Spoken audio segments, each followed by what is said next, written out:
let's say this is your weld, right? This here is called the weld metal.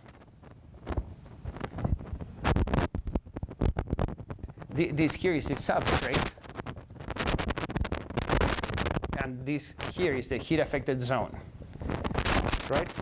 But are not the same, right? Because this, let's say that was this guy here, right? You have nothing you can do about it. That's what they give you. You make a shape of this steel that was chosen by the ship designers. You build a bridge or make a building. They are all, the steel is given to you. You can choose what you put as a filler metal. Nothing you can do here, right? So because you can choose what you do here, people typically have special compositions that are not exactly the same as the base material. One main difference I mentioned last time was a little bit of titanium, right? And because titanium nucleated this thing called acicular ferrite, which I'm going to discuss in this set of slides. In the heat-affected zone, you are not likely to see acicular ferrite, or the microstructures are slightly different. For the steel weld, for what happens here, people got together and agreed on giving a name to the type of microstructures you would see. And I want to go over them with you. And if you're going to see in exams, I tend to give you a photo and I say what type of microstructure this is, right? And they're fairly recognizable. So let's start with how these microstructures are generated. I already mentioned this one last class, but I put it here as a reminder. This hexagon here, does anybody remember what the hexagon stands for? Say? The austenite grain size. So, of course, the austenite grain size is rather seldom a real hexagon, but we draw it that way, right? And what is this thing that is coming that appears at the edge of the hexagon there? The primary ferrite, right? That nucleates at the grain boundary. And here we discuss how with either more hardenability or faster cooling, right, or larger austenite grain size, we would have different, less of this nucleation in the grain boundaries, right? Anybody remembers what this kind of comb structure is called? The Widmanstatten ferrite, right? Which is kind of a funny thing because Widmanstatten ferrite, as is a phase transformation, involves both diffusion and also shear or displacement, right? Like martensite. So nobody calls this bainite, right? They call it Widmanstatten ferrite. However, in the CCT diagrams, remember when we had perlite and bainite, right? Okay, this is what happens in there. In that part called bainite in the CCT diagram, this is the type of things you're going to see, and many other ones, right? So when you have a low alloy steel or a relatively slow cooling rate, you can have these like phases, these Widmanstatten ferrite be very big. You see these little worms there? Okay, those we call acicular ferrite, which I'm going to discuss more. Right? They are ferrite that nucleates inside the austenitic grain size. And again, their transformation mechanism involves some amount of shear, like martensite, right? And some amount of diffusion, like perlite. So both things at the same time. And they are all captured into this bainite part of the CCT diagram, although nobody would ever call it bainite. That's where it belongs in the CCT diagram. If we have more alloying additions, for example, this titanium to nucleating places or some amount of oxygen, right? So we can nucleate these, have nucleation sites, we would have lots of acicular ferrite, right? And then in cases in which we have very little oxygen, so the titanium doesn't oxidize and we don't have these titanium oxide nucleation sites, we would see this other structure that can be FSA, a ferrite with second phases, whether aligned or not aligned, right? Which, again, nobody calls them bainite, but they are essentially another form of bainite because they involve some amount of displacement and some amount of reconstruction, of diffusion. Okay, so this is how things are happening, how we are creating our final alloy. And as you realize, things are going to have different mechanical properties. Typically, the best mechanical properties are these, the combination of strength and toughness. This is even stronger, but it's not as tough. This is not so good because you can have lots of crack paths in this Wittmann-Staten ferrite. Right? Also, typically, this happens when this slow cooling that has coarsening, not so good. Right. This document that I gave you the name at the beginning, I don't remember the name by heart, is these great minds of welding that got together, something called the International Institute of Welding, which I also attend every year, right? And they make some documents that are very important. And they decided to classify this type of microstructures. And this document is uploaded. It is on your, with the class notes. And here you have, for example, acicular ferrite, primary ferrite, this thing in here. Ferrite with second phases aligned, acicular ferrite here, ferrite with carbide aggregates. So I'm just showing you how they classified it. I want to go step by step over this. So, all right. So what I'm marking here is there are two stages. This is even a more subtle classification, but we're going to use the simplest of all. So let's start with primary ferrite, the one that happens at the grain boundaries. A cool thing, remember Alejandro, who's not here, but is the one who taught you about how to calculate hardness? Okay, he took all these photos. So for a change, we're using all our own material here. And these are excellent photos. They're the best I've seen. This is from this document where it says the primary ferrite, G is primary ferrite at the grain boundary, right? This is the grain boundary. Here we have the ferrite, and then we have these Wittmann-Staten fingers coming out. You see it? You see this? So not only now you see the primary ferrite, which is so cool, you also see that this is the border, the edge of our primary austenite grain size. Right? So when we talk about the grain coarsened zone, as I will today, you're going to see the coarsened grain because you follow these edges of the austenite grain boundary. Are you with me? Look, I'm a mechanical engineer. It took me years to have any appreciation for this because it looks somewhere between abstract art and palm reading, right? The Maris chose this, but those of you who are not Mari, I hope together with me you'll embrace the beauty in this. It's very important. For all the quantum mechanics of the world, bridges and planes and cars are built this way, right? So.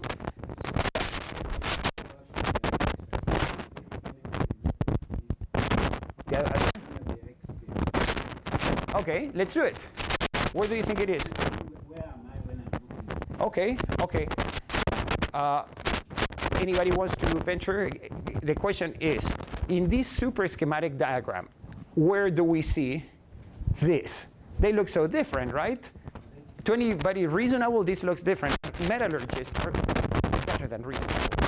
Can relate this to the hexagon. All right, where are we in the hexagon? Like, well, is this here or this here? Either of these two, right?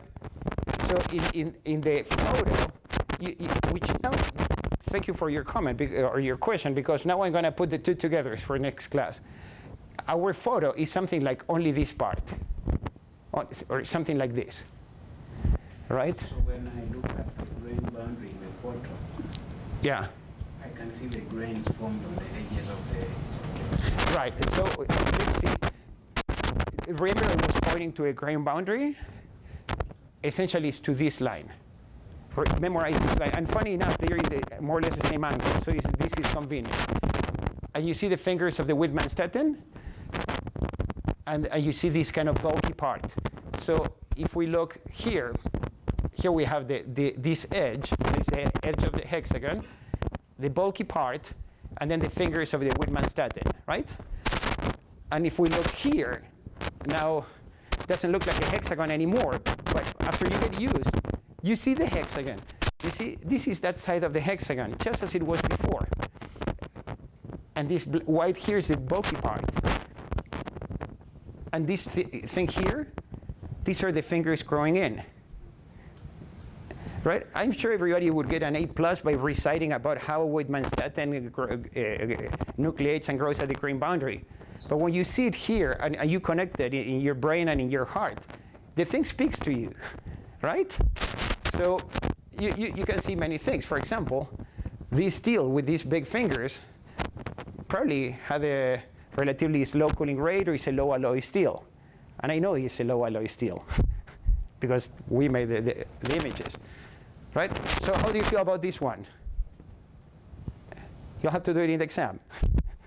All right. Primary ferrite, so PFG, primary ferrite in grain boundaries. Then you have primary ferrite intergranular, PFI, right? Which is pretty much the same thing. What is the difference?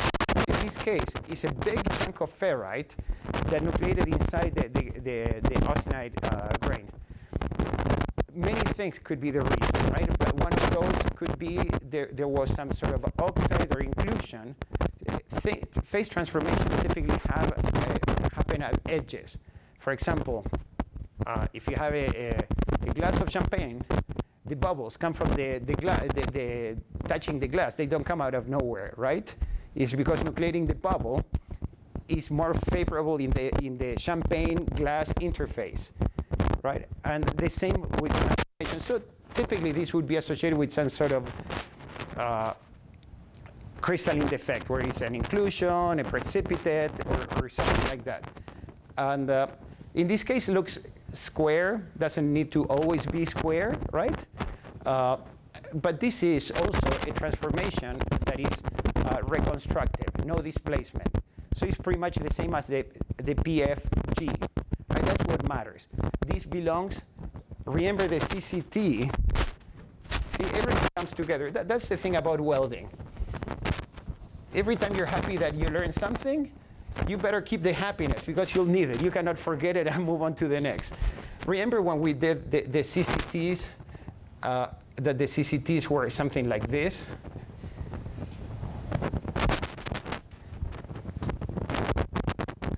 What do I call this line? Let's start with easy. What do I call this line in the CCT?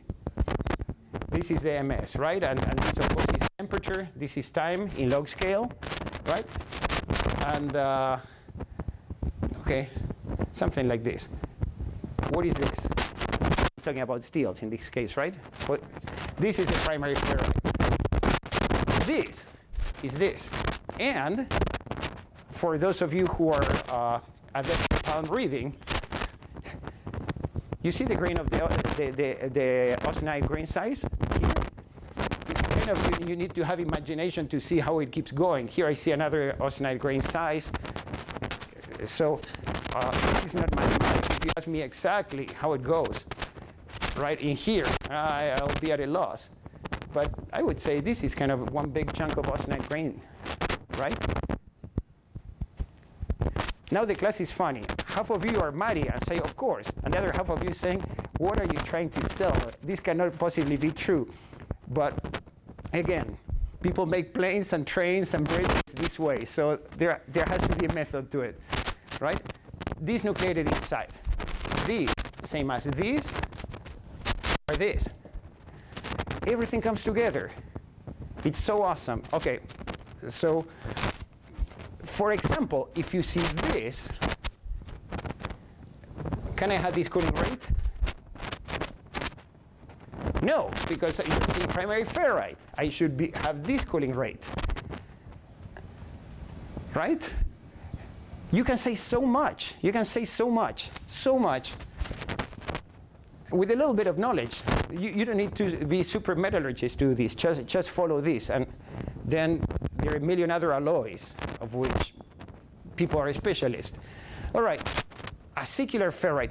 This is the golden grail of weld consumables. So you're making steel, typically low alloy steel, and you want your microstructure, and I erased it, but the microstructure of the weld metal, you want it to be this acicular ferrite. You see this kind of basket weave here?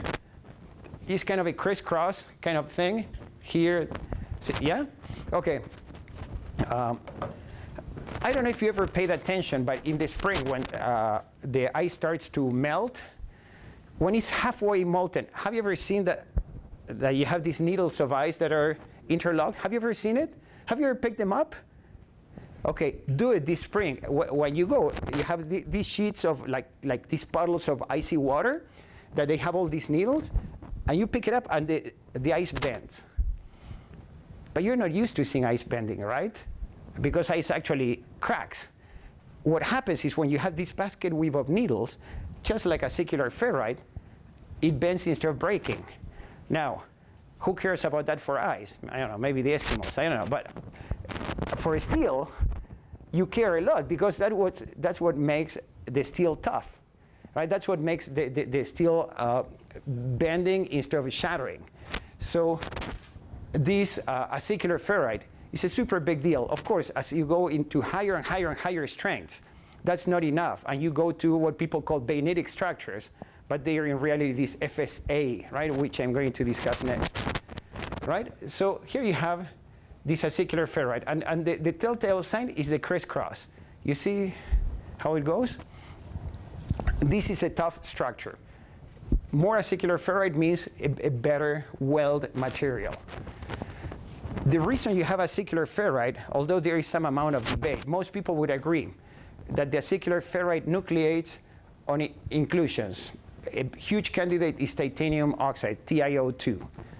Right? And so most welding consumables are going to have some amount of titanium. Right? And you might think, oh, well, how advanced? Probably my steel is alloyed with titanium for lightness.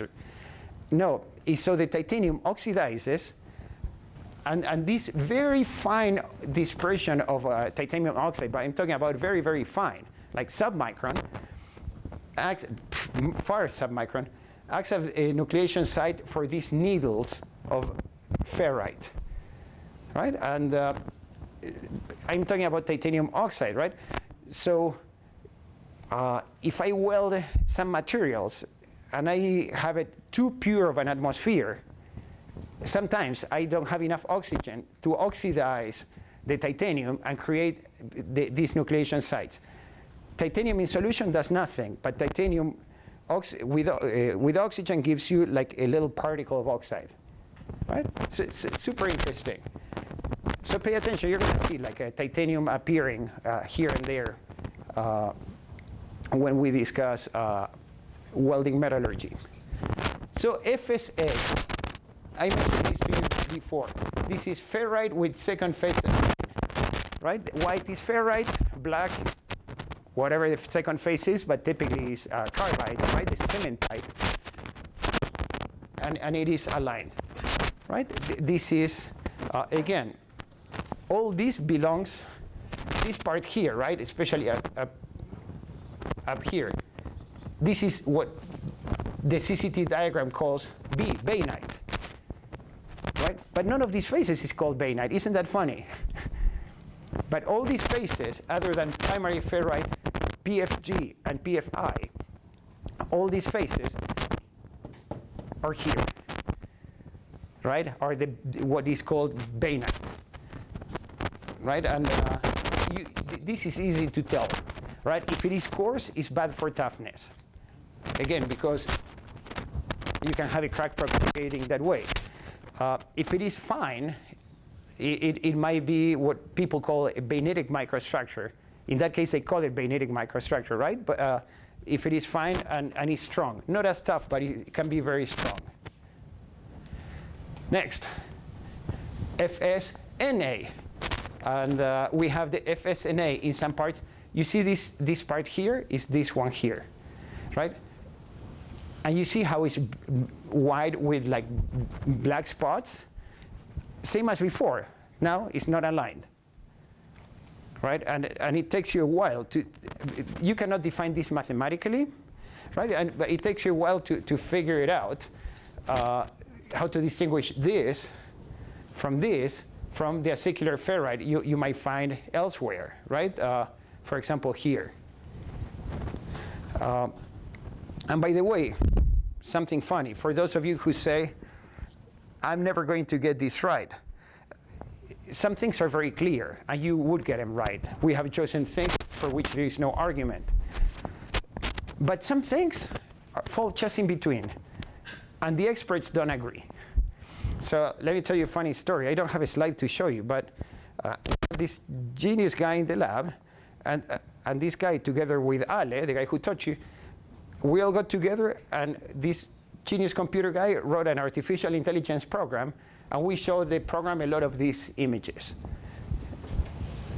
I don't even know if we didn't show it this exact same image.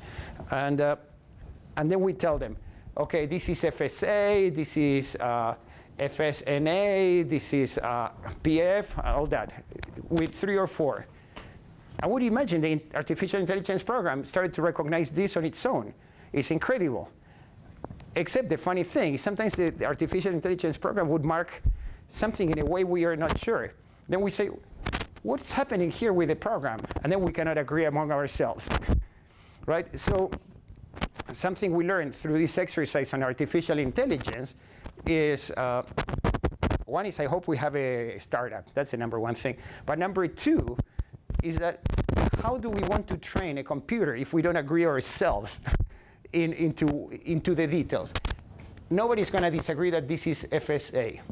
Nobody's going to disagree that this is FSNA. But when you get to some parts in which, if I show you only this, there is a crisscross, you would say, oh, there is a secular ferrite there. But right, it gets debatable when a tiny bit of a secular ferrite is on the sea of FSA.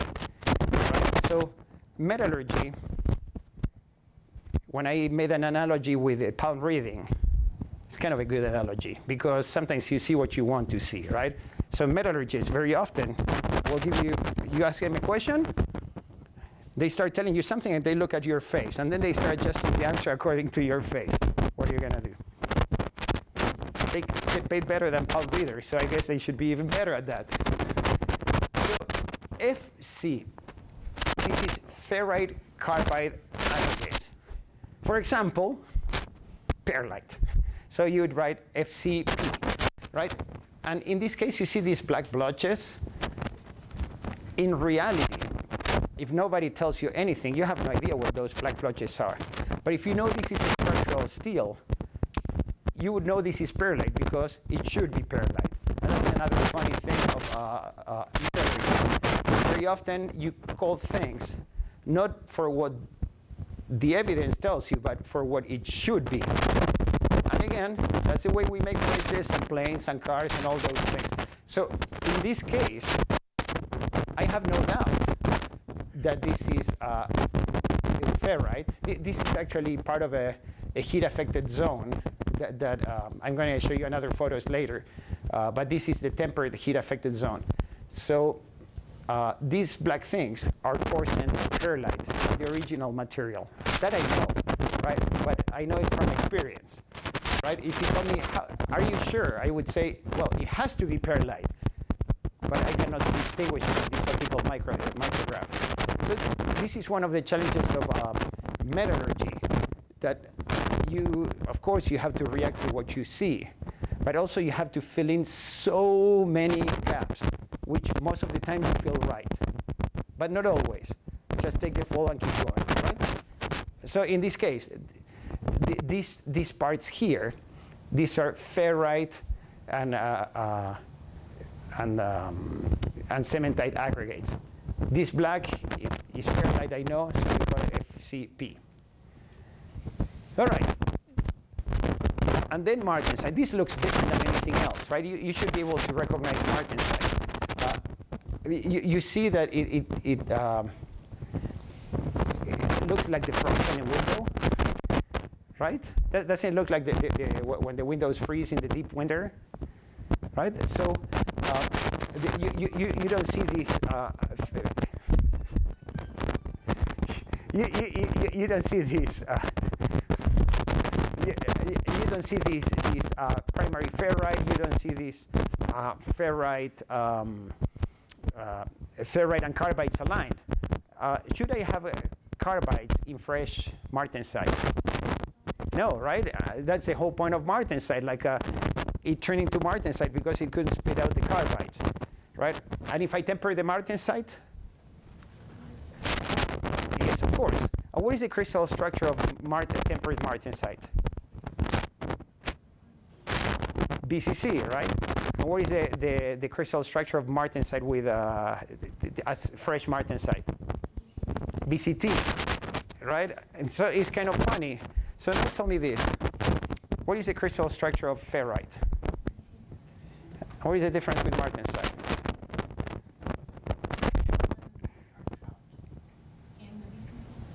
Oh, okay, fine. True. What's the difference with tempered martensite?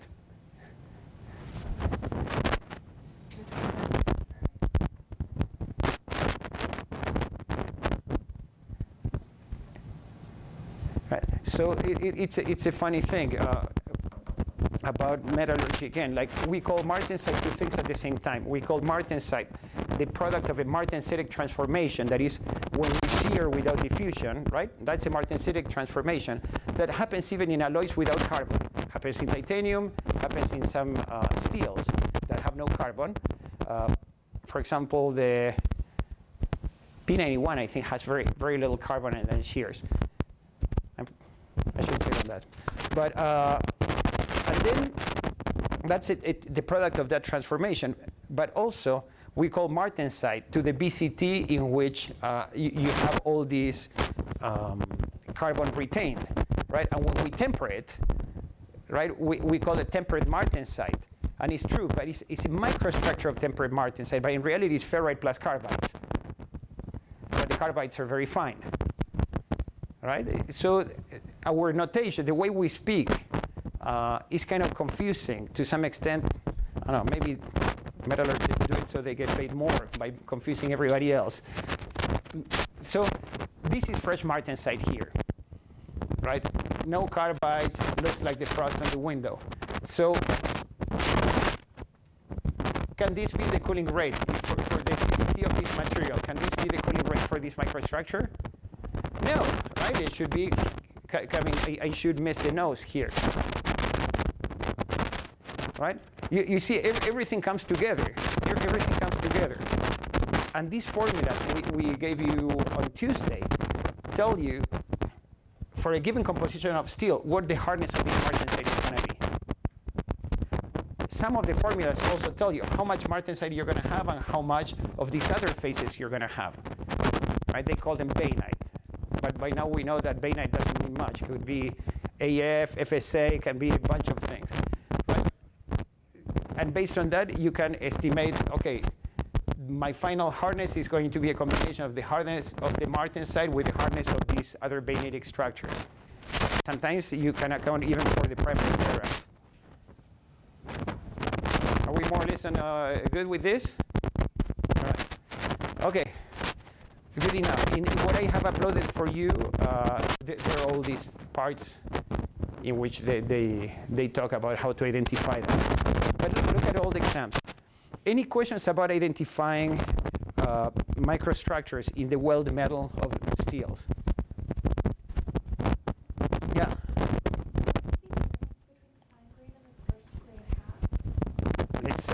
I'm so glad you asked, because I'm so ready. Okay, so you asked me a question about the heat-affected zone. Address, right? So heat-affected zone, right? You might have heard this term so many times. Let's start with this. If you etch this in steel, you see all this black thing. You would call it the heat-affected zone. you have this dark part there, or you have these different grains. The crack is in the heat affected zone, not part of the heat affected zone. Sometimes the heat affected zone is harder, sometimes the heat affected zone is softer. So I'm not trying to be funny here, but let's agree that the heat affected zone is anything that is affected by the heat. It doesn't seem I'm saying a lot, but I am saying a lot because I'm going to show you some slides which are very practical, very useful, but can be misleading because the slides don't account for some effect of the heat that is harder to quantify because it's outside the phase diagram or something like that. But the challenge with the heat affected zone is that sometimes you look at it and it sucks and it's fine, you know it's bad. Sometimes you look at it and it's awesome. But it's awesome only because you're not seeing all the badness that can be a resolution of an SEM instead of optical, right? So part of the troubleshooting of heat-affected zones, and this is above my specialization, is even if it looks good, it can be bad. How can you find what went wrong when at the beginning it looks good? Many things you cannot see unless you go to high-resolution microscopy, right? But knowledge is very important, and I'm going to mention some of these things to you that would help you think. So some other testing like Sharpie or fracture mechanical test. Okay, so you know this, right? This is the iron-carbon phase diagram which we discussed on Tuesday. So let's do a refresher. So I'm not asking the Matties. I just, any of the Mekis, remember what this is? I think that one of the Mekis bailed out from the class already then. Okay. So anybody remembers what this is? This area? Anybody else? Austenite, right? Is this a Y or a gamma? It's a gamma, right? This is all the area of austenite. This is the temperature and carbon content in which austenite is stable. And what do we have here in this part of the diagram, in the triangle? Austenite and ferrite, right? And what do we call this area? No, this area we call it the intercritical region. Perlite is what would come from cooling from here, right? All these things were in Matty 202, by the way. So, but it's among the million other things that probably got stored in deep store. Okay, so this is the composition of a common weldable steel. In this case, would be 0.15%, could be 0.2 common, 0.4 getting up there in carbon. What we have here in this drawing, this is a plate, this is the weld, and this is the maximum temperature reached at each point away from the weld, right? So I will give you formulas to calculate this, but intuitively you would realize that if this is a cross-section of the weld, at this point I needed to reach at least melting temperature. That is of the order of 1500 degrees, right? 1538 or something like that. And also, you know, if I'm far enough, nothing happens, right? When I'm welding a ship, the bow of the ship doesn't know that if I'm welding on the prow or what's going on, right? So at some point this goes to 0. This means something super important. It means that in welding, some parts of the metal are going to see temperatures as high as melting, for sure, at least in fusion welding, and some parts of the metal are going to see nothing. Now, that means I'm going to melt some metal up to this temperature. Some material is going to be completely austenized. Some material is never going to be austenized. Before we get into anything too deep, right? If I heat up to this temperature, my steel, I'm talking still about steels, right? If I heat my steel up to this temperature, say 400 C, and I cool down, should I expect to form martensite in the cooling? No. Why? There is no austenite, right? Austenite is the fuel for phase transformations.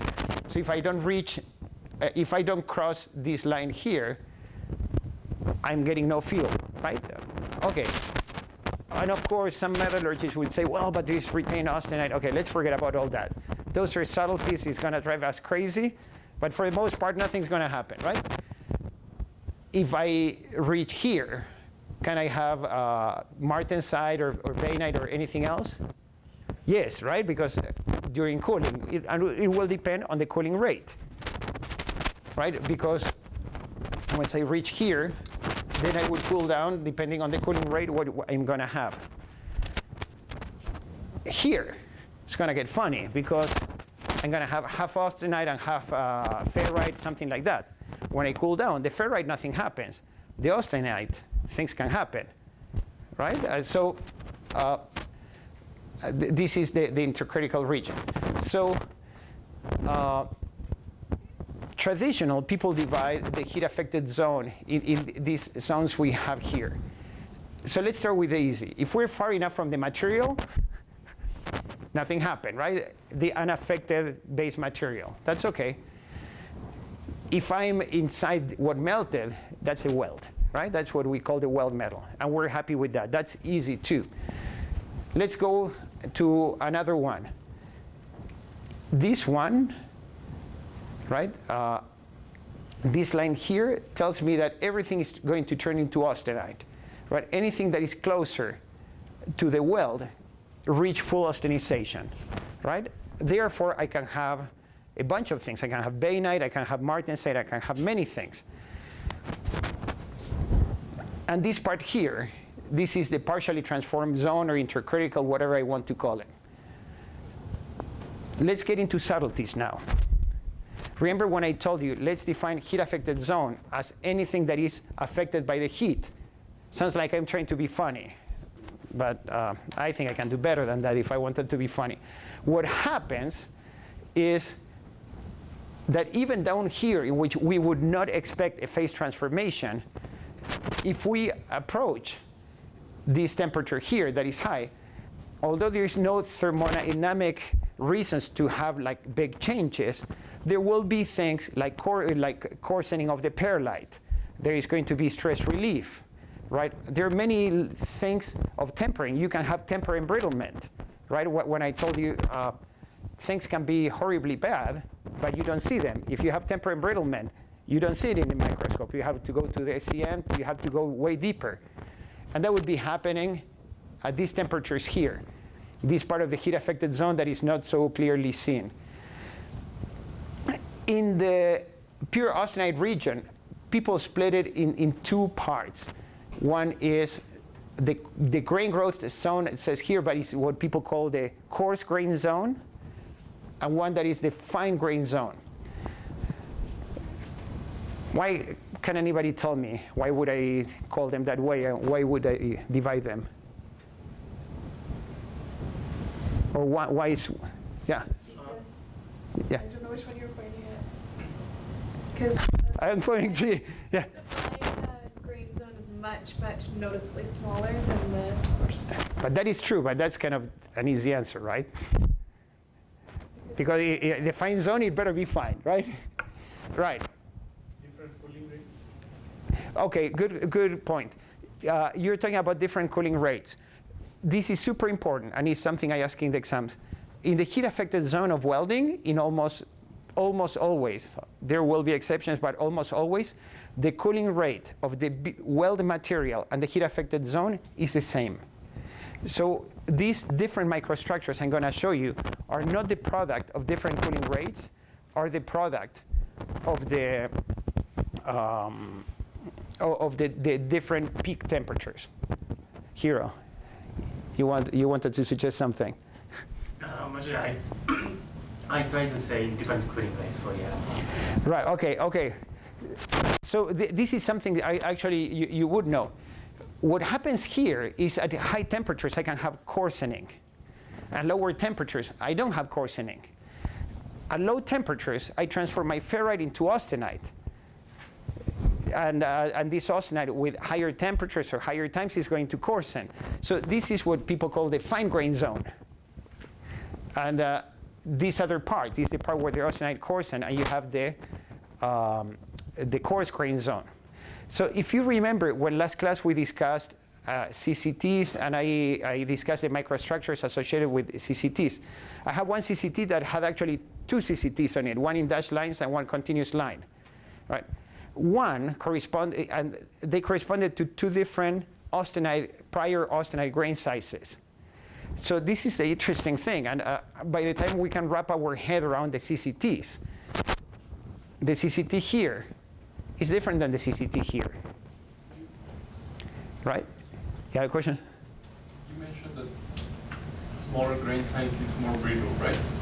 No, typically smaller grain sizes are a good thing, but what I mentioned is that bigger grain sizes for the austenite, right, is more hardenable, right? So if I make the CCT down here and the CCT up there, how would we, let's say this, let's say that this is a CCT of the fine grain zone, right? Where would the CCT of the coarse grain zone be? Would move to the right. Moving to the right means more hardenable, right? Moving to the right means the transformation takes longer to happen, so it's easier to reach martensite. So although the cooling rate, let's assume the cooling rate is the same. It's not exactly the same, but it's more or less the same. In the heat-affected zone, is always the same. For a typical structural steel like this, what part of the heat-affected zone is the hardest?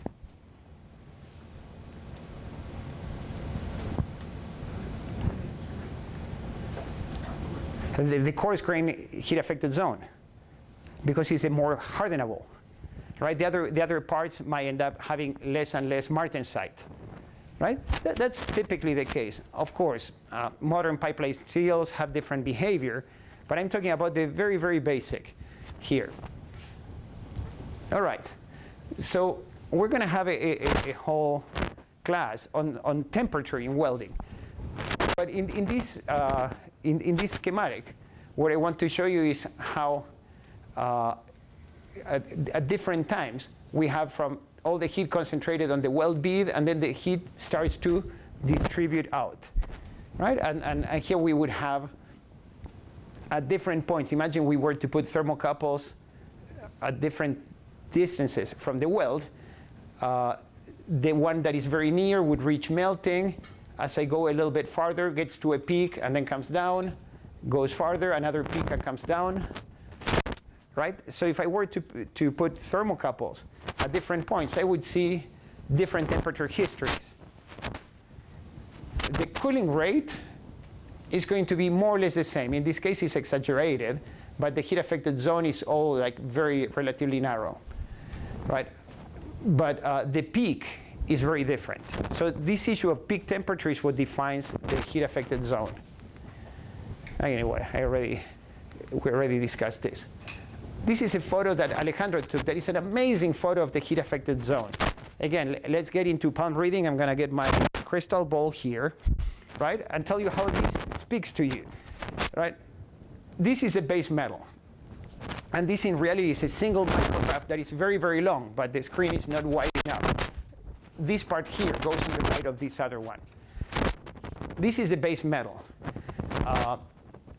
Any of the Matties would tell me why the base metal looks like banded like this? Rolling. It's rolled. That's a rolled plate, right? And what is the black?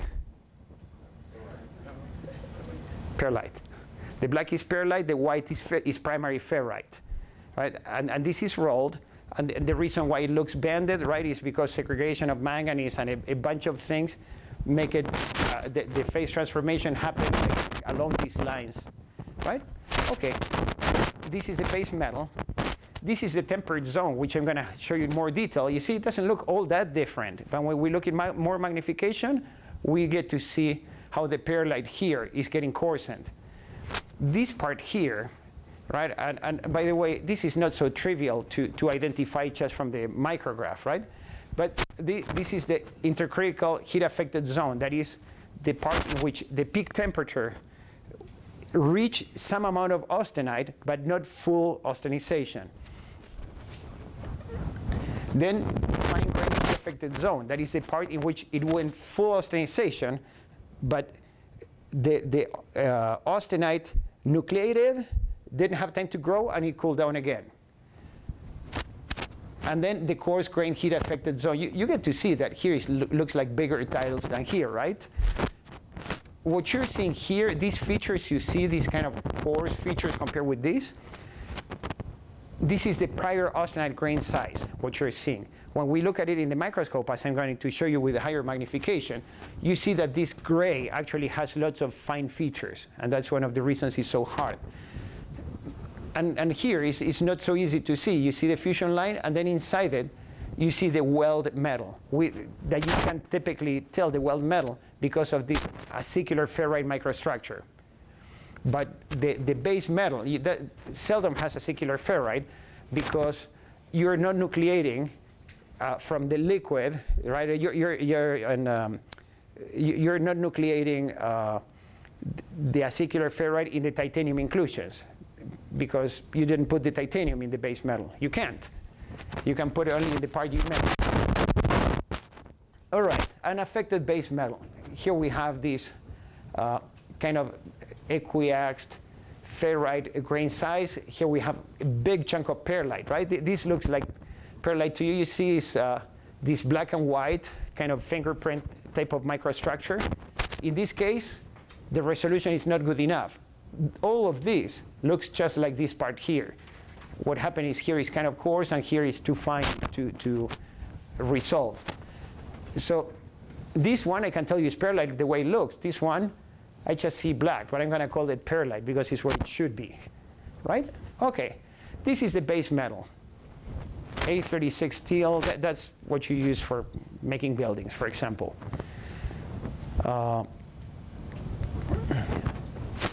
Temperate zone. Kind of the same, kind of not the same. Kind of the same because we have these primary ferrite grains. Right? The white is ferrite. Same as here. But you see how sharp this is? No, this is not so sharp. And what's happening here is perlite is a combination of ferrite and cementite. But in the temperate zone, the cementite started to coarsen into like little globules. Right? That's what we see here. All this is like the cementite ferrite of the perlite that is coarsening. There you go. This is slightly softer than the previous one because has the temperature acts as a stress relief, a little bit of coarsening. So this part is slightly softer than what we had. This is what people would call a subcritical anneal. Right? If you're talking about a temper, this would be a rather high temperature temper, right? But brief time. So let's move now from outside the base plate, temperate zone. Let's move into the intercritical region. Partially transformed zone or intercritical region. Again, people don't mean to confuse you, but somehow we have a million names for the same thing. Right? So if I say intercritical region, you know what it is. But if I say partially transformed zone, I'm saying the same. Doesn't look like, but I am. In the partially transformed zone, right, what happens is some of the ferrite stays the same. Some of the austenite,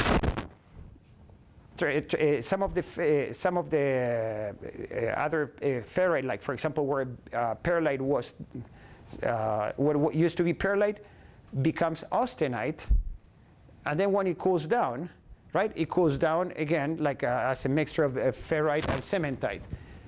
And this you see here, this is not like this is not this coarsened perlite.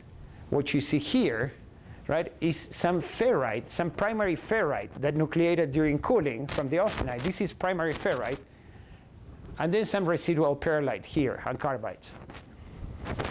Right? This is in the intercritical region. This is the primary ferrite that was not altered. And here we get to see what used to be austenite and now cooled down. There is some amount of grain refining. Here, let's see this mechanism here. This is the alloy before we heated it up. Alpha is ferrite. There is no beta. Then you go to gamma, that is austenite, and then to delta, that's ferrite again. Alpha is ferrite. P is perlite, right? Then we get into the intercritical region, and we would have alpha is ferrite, just as before, this one. But what used to be perlite is austenite, right? Because we're here in point 2, right?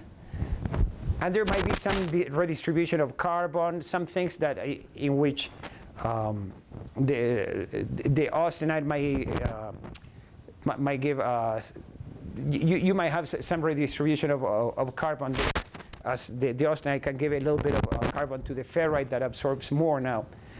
And then you cool down, and what happens? You go, what used to be alpha stays as alpha because it doesn't transform.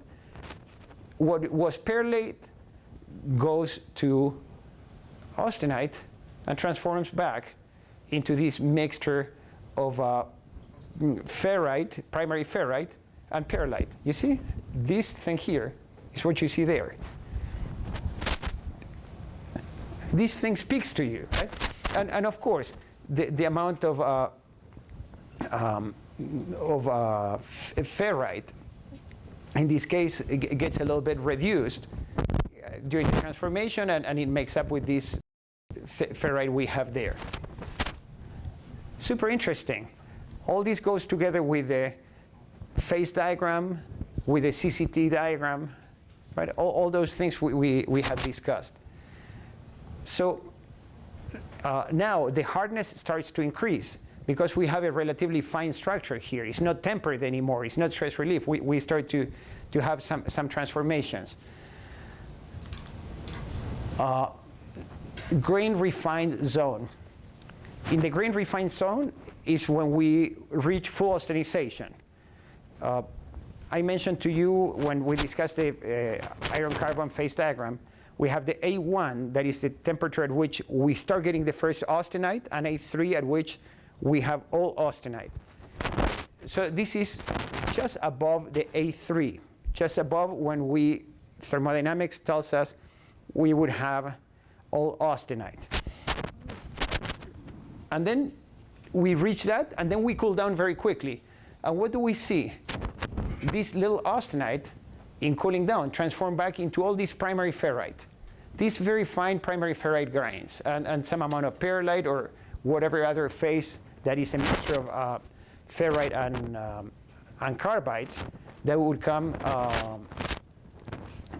during cooling, depending on the cooling rate. So hardness here is higher than before because it's a fine grain. Doesn't this look like nothing completely different now? So this one here, because it's hardenable, lots of primary ferrite. This other here is the coarse and grain size, so it's very hardenable. It moves to the right. So it's more or less as if I were to have a faster cooling rate, and I get these bainitic microstructures, which people don't call bainite, but they're bainitic microstructures, right, in the part of the phase diagram. So these are much harder structures. And the reason is, remember when I said it looks like coarse features, in the big macro, looked coarse because you were seeing like traces of the prior austenite grain size that was big.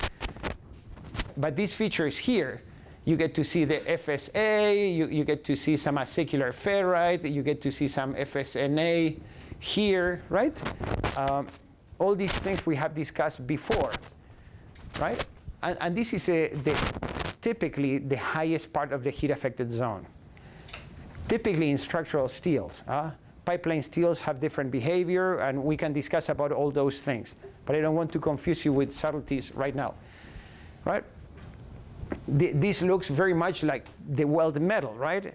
And sure enough, the weld metal has many of these bainitic microstructures because it's coming from a solidification microstructure and huge temperatures. All right, so about hardness, as I mentioned to you, the hardness starts to increase. Actually, in the tempered, often you would have a little bit of a dip of hardness, but it doesn't matter. It goes up and up and up and up and up, right? And then the weld metal often matches the hardness or the strength of the base metal. So this peak happens in the heat-affected zone. If your hardness is high, what do you think about hardness? It's typically low, right? And that's the reason when you have to qualify a welding procedure, very often you have to do Sharpie testing on the heat-affected zone, which is a pain because you have to cut your sample, polish, etch, see where the heat-affected zone is, and then tell the machine guy, okay, I want my notch right here. It's slow and painstaking to do Sharpie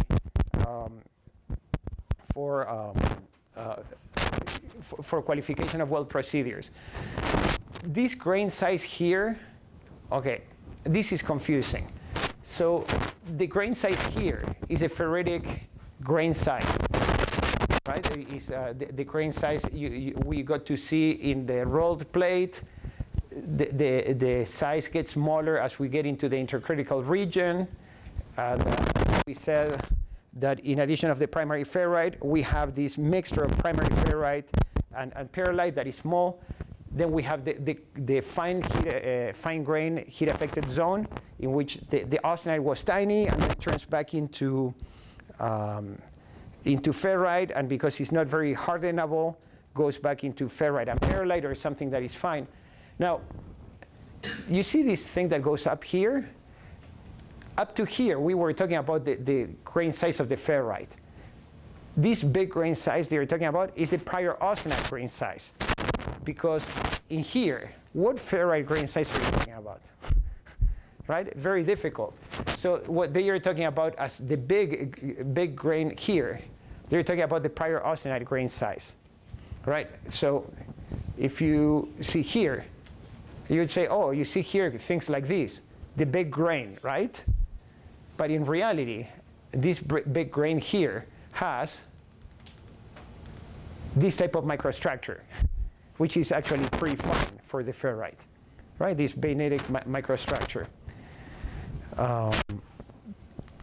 The hardness. Question. Yeah. Does any of them melt? Not by definition. Right? Not by definition, because if it melts, it's part of the weld metal. But then we said for part of the base metal melts. Yes. Oh, okay. So, clarification. So, thank you for the question. This helps a lot. I think I have. So let's say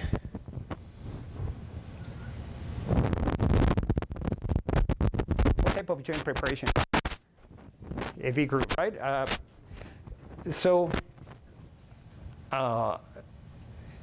And let's say that my final weld is something like this, right? The heat-affected zone is going to be this one here. This never melted. And I said, this is the weld metal. So I think I should clarify it here.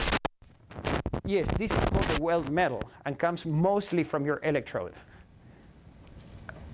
But not completely, because this part here came from the base metal.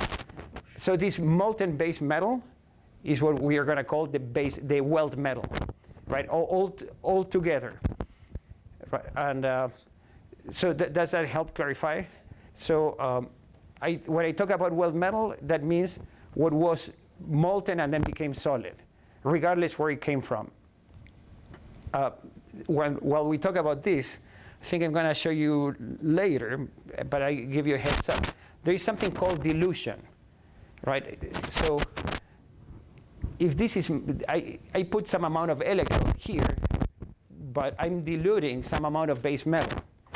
So if I'm welding, for example, dissimilar metals, right, or something, or better.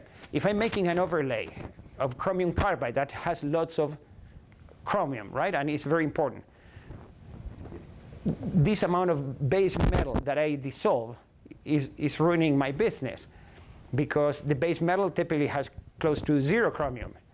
So the more I dilute, my weld metal is going to be lower and lower in chromium. Right? This can cause terrible headaches in the similar weld metal when you weld stainless to carbon, because stainless is typically often austenitic, carbon steel is ferritic, and if you do half and half, you end up with martensitic, which is exactly what you don't want, right? So this issue of dilution matters very much, right? Okay, so weld metal means everything that melted and then went solid. Yeah. On the image that you showed, there was like a line, I forgot the name. So that line, sorry. Fusion line. Yeah, the fusion Yeah. is which one? The one that is continuous? Oh, okay, Yeah. excellent. This is a fusion line. Okay. But let me tell you something funny. I have a marker. Making a fusion line is pretty easy for me. When you go to a microscope, sometimes it's pretty tough. Sometimes it's pretty difficult to find the fusion line, especially in a material like stainless steel, right? But again, like through the magic of hand waving and palm reading, you eventually assign a fusion line. This is what you guys saw on Tuesday. And I want to go back to this. What this says is if the cooling time is very slow, right? If the cooling time is very short, that means cooling rate is very fast.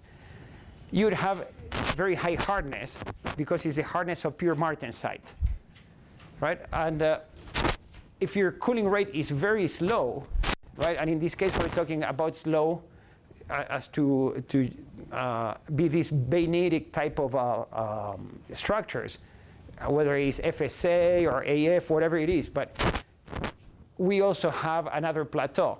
And what these people have done for these formulas we're giving you, all they have done the same thing. They said, well, I'm going to tell you your hardness.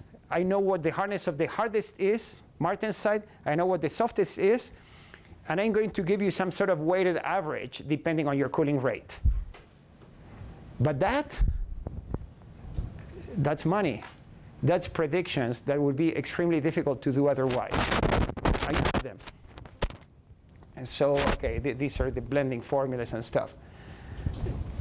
We have time, and I want to teach you about a few things that are cool, that relate to the heat-affected zone. Some of you might have heard about tempered bead. Right? Tempered bead is a super cool thing. That is, you make a weld, and I'm going to make a schematic here on the board. You make a, let's say we have a multi-pass weld.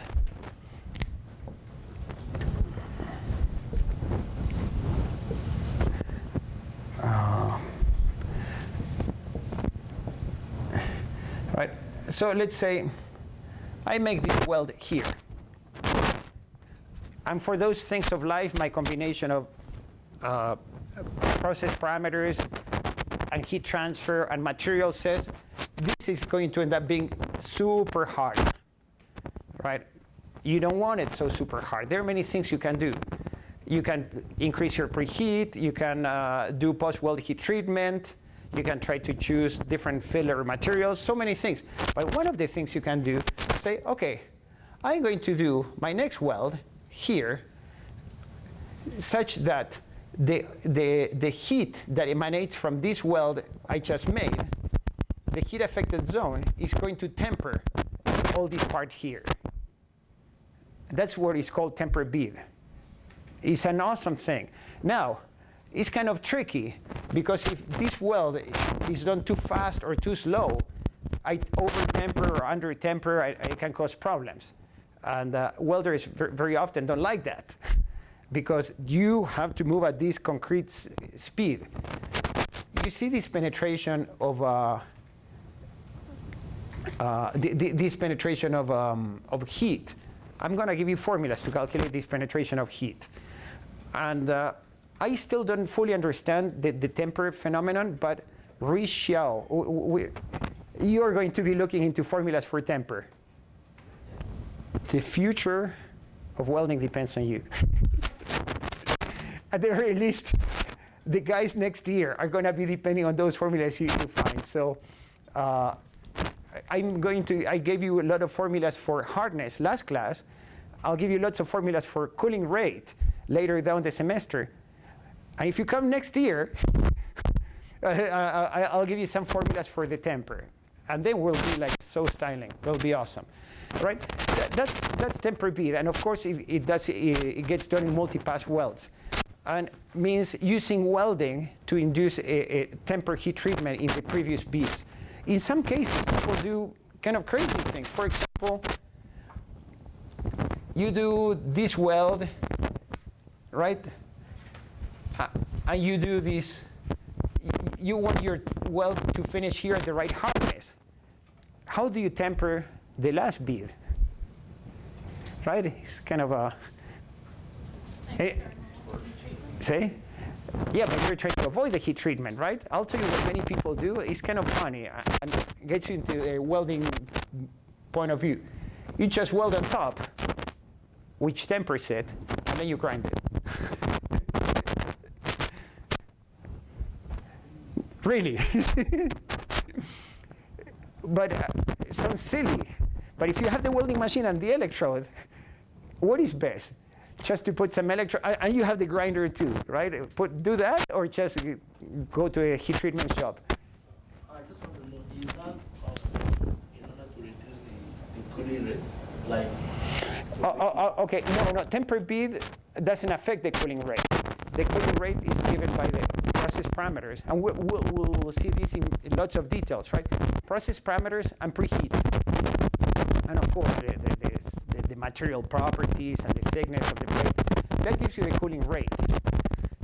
With preheat, you can affect the cooling rate. With process parameters, you can affect the cooling rate. But sometimes, no matter what you do, it's not going to work. Then you can have many options. Temper bead is one of those. Right? Yeah. It's very important. Some people tell me how they use temper bead in some situations that are unexpected, and it's kind of their secret. So I cannot tell you those applications, but I can tell you pay attention to temper bead. So here we have the look. This is the best. This is what I was trying to draw here. This is a weld. You can tell the fusion zone here because you see that the microstructure here is different, right? That's because it's the weld metal. You see this halo here? This is a heat-affected zone, right? And this heat-affected zone is tempering almost all the previous material. Actually, this involves even transformations, but this is the tempered region, right? You can calculate all this with formulas I'll give you. So in the end, look, your weld, your multipass weld would look like this. Right?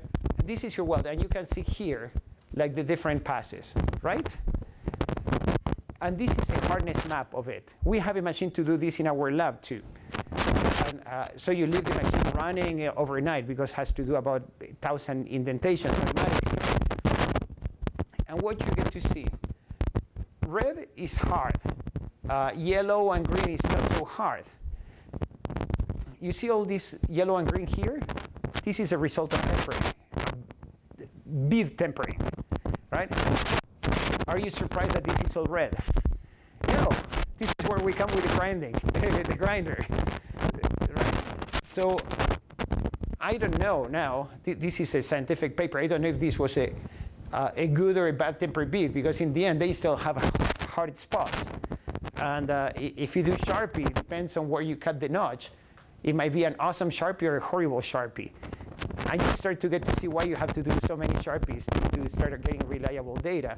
And you start to see why things sometimes, if instead of hardness mapping 1,000 indentations, you go and do 1, 2, 3 indentations. You might land here and say this is bad, or you might land here and say this is good. And this gets into some of the tricks of consulting, right? Where do you want your indentation, right? But nobody's going to be selling you guys smoke because now you know all these things, right? Or at least you can anticipate them. So temperability is cool. I have about 5 minutes. I want to tell you something about stainless steels. Stainless steels come in many flavors. Some stainless steels are called ferritic because the final microstructure is ferrite. And guess what? They have ferrite stabilizers like chromium, aluminum, moly, niobium, titanium. Chromium is also what makes your steel stainless, right? And here there is a whole brochure on stainless steels that I believe I have uploaded too from Lincoln. You can download it for free from the class website or from the Lincoln site, right? In this case, can I have martensite? Can I have bainite? Well, if they're ferritic, they don't go to austenite, right?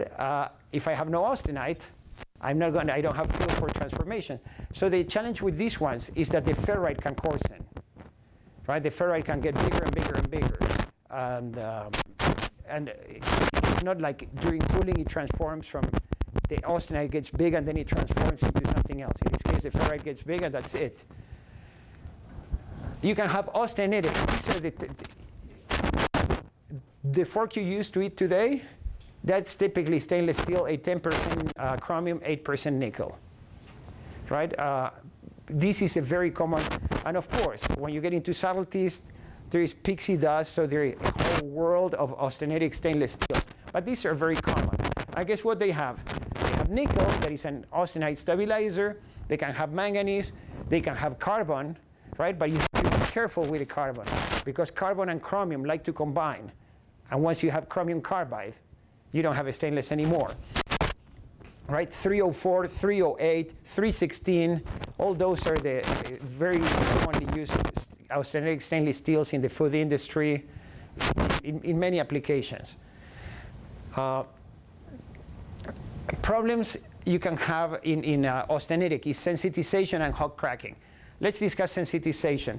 Sensitization is this thing I mentioned in which the carbon and the chromium, for their chemistry, right, for the electron configuration, they like to bind and make chromium carbide, which is a ceramic.